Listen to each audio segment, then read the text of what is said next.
आज हम स्टार्ट करेंगे सिंगल मूवेबल पुली से। अब देखो, लास्ट वीडियो में हमने डिस्कस किया था सिंगल फिक्स्ड पुली के बारे में, जो सिर्फ अपनी जगह पे फिक्स रहती है और रोटेट करती है। अब सिंगल मूवेबल पुली में क्या होगा, पुली है तो रोटेट तो करेगी करेगी, और मूवेबल इसलिए कहते हैं क्योंकि वो अप एंड डाउन मूव कर सकती है। अब कैसे मूव करेगी और कैसे रोटेट करेगी, अब उस पर देखते हैं। अब जैसे मान लो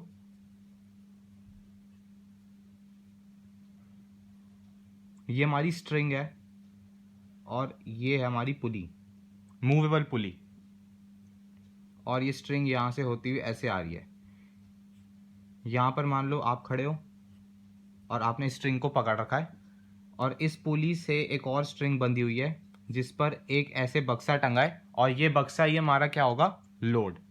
इसका वेट ऐसे नीचे की तरफ होगा, लोड, तो नीचे की तरफ एल मान लेते हैं। अब देखो, आपको इस स्ट्रिंग को जहाँ पे आपने पकड़ रखा है, इसको आपको ऊपर की तरफ एफर्ट लगाना पड़ेगा।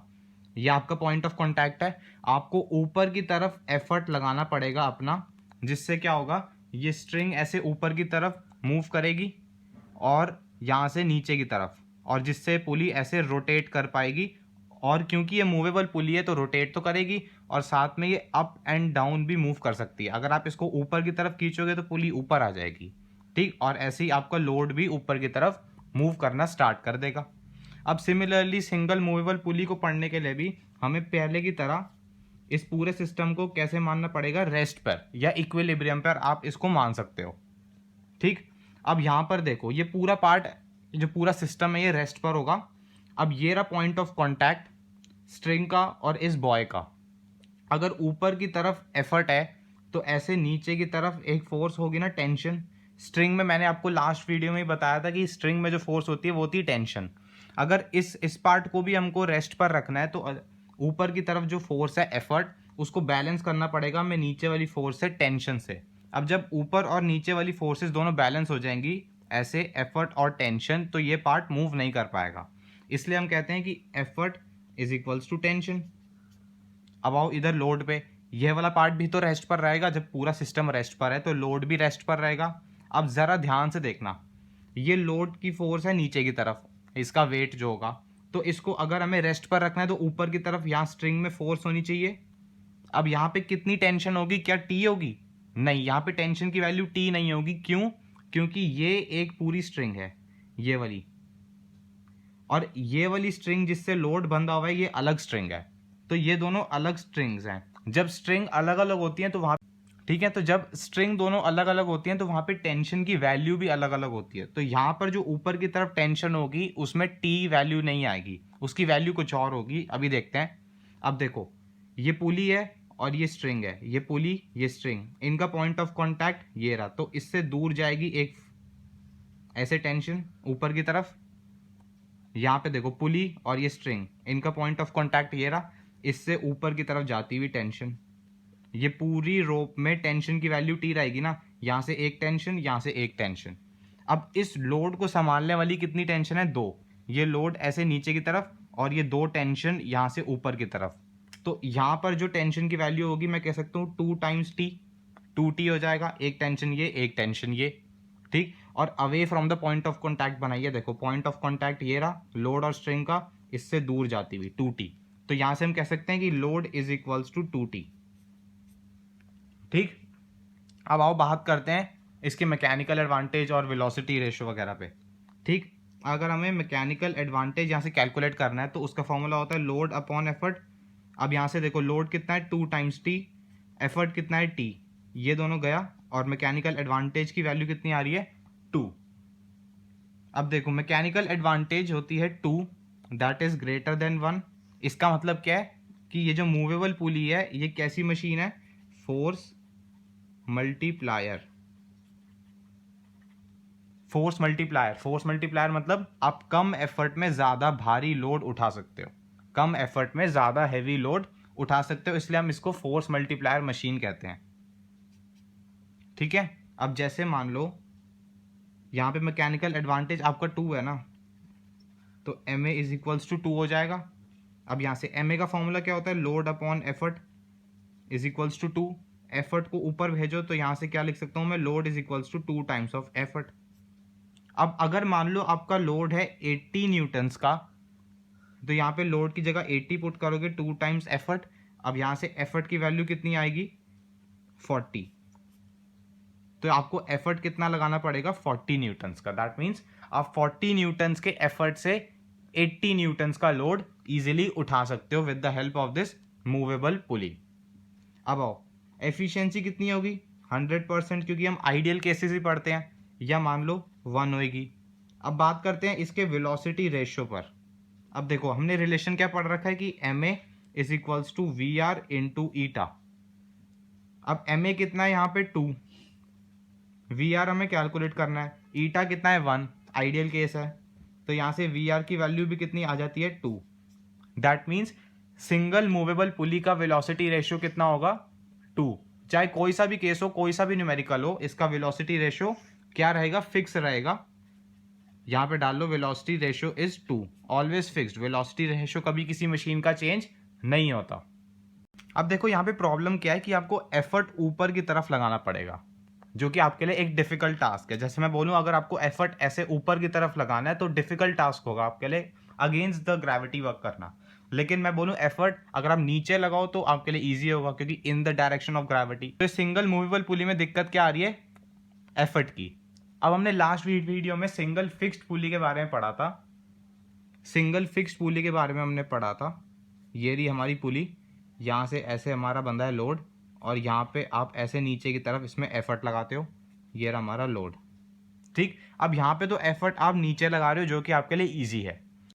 अब ये सिंगल फिक्स्ड पुली में एफर्ट तो नीचे की तरफ है जो कि सही है हमारे लिए, लेकिन इसमें भी एक दिक्कत है, क्या कि ये फोर्स मल्टीप्लायर मशीन नहीं है। ये क्या नहीं है, फोर्स मल्टीप्लायर मशीन नहीं है। दैट मीन्स आप कम एफर्ट में ज्यादा लोड नहीं उठा सकते। हमने लास्ट वीडियो में क्या पढ़ा था कि इस केस में लोड और एफर्ट दोनों बराबर होते हैं। अगर लोड आपका 80 न्यूटन्स का है तो एफर्ट भी आपको 80 का ही लगाना पड़ेगा। दैट मीन्स आपके लिए काम आसान कोई हुआ, आपको जितना भारी लोड था उतना ही एफर्ट लगाना पड़ेगा। तो इसमें यह दिक्कत है कि ये फोर्स मल्टीप्लायर है, और इसमें क्या दिक्कत है कि आपको एफर्ट ऊपर की तरफ लगाना है। तो हमारे लिए दो प्रॉब्लम आ गई यहाँ से, एक प्रॉब्लम एफर्ट की आ जाती है, एक प्रॉब्लम हमारी आ जाती है फोर्स मल्टीप्लायर। अब इन दोनों ही प्रॉब्लम्स को सॉल्व करने के लिए एक अच्छा सा जुगाड़ हमारे पास क्या है कि ये दोनों पुलिस को ना आप एक साथ यूज करो, सिंगल फिक्स्ड को भी और सिंगल मूवेबल को भी आप एक ही साथ यूज करोगे तो दोनों प्रॉब्लम्स आपकी सॉल्व हो जाएंगी। अब कैसे होंगी जरा ध्यान से देखना, बहुत ध्यान से। यहां पे मैंने बनाई एक सिंगल फिक्स्ड पुली, ठीक, और ये यहां से एक स्ट्रिंग लाया मैं, और ये मैंने बना दी एक सिंगल मूवेबल पुली, और यही स्ट्रिंग मैं इससे ऐसे पास करा के यहाँ से लाता हूँ और ये ऐसे यहाँ पर आ जाती है स्ट्रिंग। अब एक और स्ट्रिंग मैं लाया जो इस मैंने मूवेबल पुली से बांधी, जहाँ पे मैंने ऐसे आपका लोड बांध रखा है नीचे की तरफ इसका लोड, और ये यहाँ पे आपको एफर्ट ऐसे नीचे की तरफ लगाना पड़ेगा। यहाँ पर मान लो आप खड़े हो, ठीक, अब आपको यहाँ पे एफर्ट क्या करना पड़ेगा, नीचे की तरफ लगाना पड़ेगा, जो कि आपके लिए आसान काम है। यहाँ से हमारी एफर्ट की जो प्रॉब्लम थी वो सॉल्व हो गई कि एफर्ट तो हमको नीचे ही लगाना था, वो वाली प्रॉब्लम वाली डन है। अब यहाँ पे आओ, ये कौन सी पुली है, सिंगल फिक्स्ड पुली, ये कौन सी है, सिंगल मूवेबल पुली।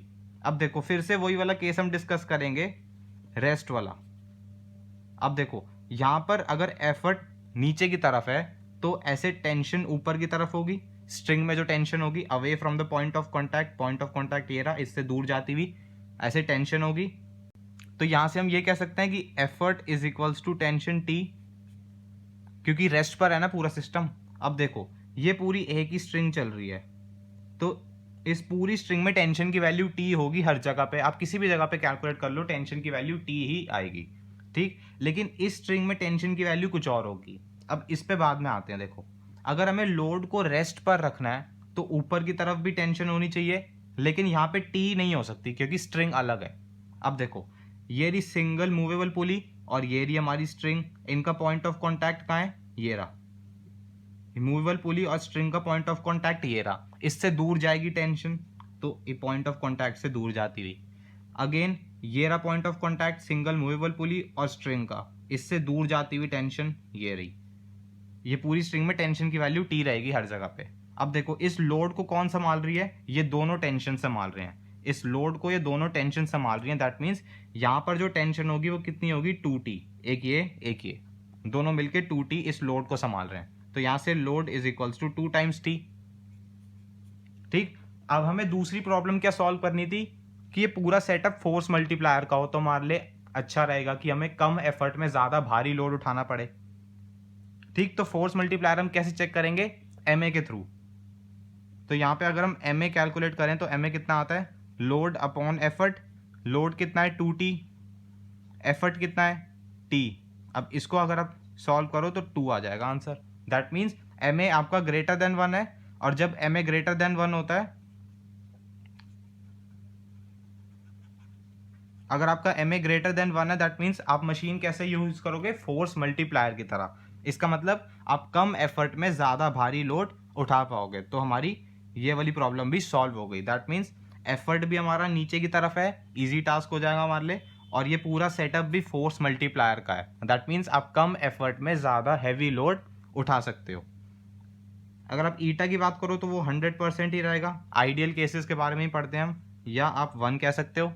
अगर आप इस पूरे सेटअप की वेलोसिटी रेशियो के बारे में बात करो, इस पूरे सेटअप की वेलोसिटी रेशियो के लिए हम फिर से वही रिलेशन लगाएंगे, MA is equals to VR into eta. यहाँ से VR की वैल्यू कैलकुलेट करनी है। ईटा आइडियल केसेस के लिए 1 रहता है, और MA कितना होगा 2। तो इस पूरे सेटअप की भी वेलोसिटी रेशियो कितनी आएगी? 2। Velocity ratio is 2। तो इस पूरे सेटअप पे बेस्ड अगर कोई भी न्यूमेरिकल, कोई भी क्वेश्चन आपको आता है तो वेलोसिटी रेशियो हमेशा इसका 2 ही रहेगा। ठीक, अब यहाँ पे एक और क्वेश्चन बन सकता है कि what is the relation between load and effort. Load और एफर्ट के बीच का क्या रिलेशन है? अब देखो, हमें पता है कि MA कितनी है, यहाँ से 2 अभी हमने कैलकुलेट करा। MA की वैल्यू क्या होती है? लोड अपॉन एफर्ट, या MA का फॉर्मूला कह लो, load upon effort is equals to 2। तो यहाँ से एफर्ट को ऊपर भेजोगे तो load is equals to 2 times effort. That means आप कम एफर्ट में ज़्यादा भारी लोड उठा सकते हो। अगर लोड की वैल्यू 80 है तो यहाँ से एफर्ट की वैल्यू 40 आएगी, जो हमने पहले भी देखा था। ये भी मशीन फोर्स मल्टीप्लायर ही है, लेकिन इसमें दिक्कत क्या थी? एफर्ट ऊपर की तरफ लगाना पड़ रहा था। ऊपर की तरफ एफर्ट लगाना आपके लिए मुश्किल होगा अगेंस्ट द ग्रेविटी। यहाँ पे दोनों प्रॉब्लम सॉल्व हैं, एफर्ट भी नीचे की तरफ है और मशीन, ये पूरा सेटअप भी फोर्स मल्टीप्लायर का है। ठीक।